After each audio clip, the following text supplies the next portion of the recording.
₹1 एक मस्जिद। ₹1 एक मस्जिद। 90 दिन चैलेंज का आज 33वां दिन।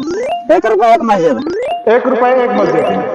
अल्हम्दुलिल्लाह हमारी तकरीबन तमाम दीवारें तेगे तक डोर लेंटर तक पहुंच चुकी हैं। ₹1 एक मस्जिद।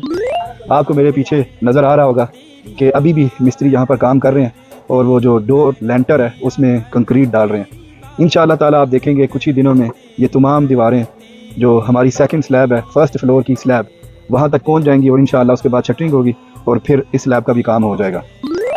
अभी आज का सबसे बेस्ट पार्ट, जिन लोगों ने अतियात दिए हैं उनमें मेरे बड़े भाई सैयद शम्स बिन रियाज, उन्होंने इस मस्जिद को एक मुसल्ला अपने ससुर सैयद सज्जाद हुसैन शाह साहब उनके इसाले सवाब के लिए इस मस्जिद को अतिया किया है। और उनके अलावा मोहम्मद इकबाल शाही, उन्होंने 25,000 रुपया अपनी वालिदा के इसाले सवाब के लिए इस मस्जिद को अतिया दिया है। इनके अलावा बिलाल हुसैन शाही बागड़ियाँ वाला से, उन्होंने भी 2,000 रुपये का अतिया इस मस्जिद के लिए दिया है। अल्लाह ताला इनके अतियात को कबूल फरमाए और मरहूमीन की कामिल बख्शिश और मग़फ़िरत फरमाए। अगली वीडियो तक इजाज़त दीजिए। अल्लाह हाफ़िज़।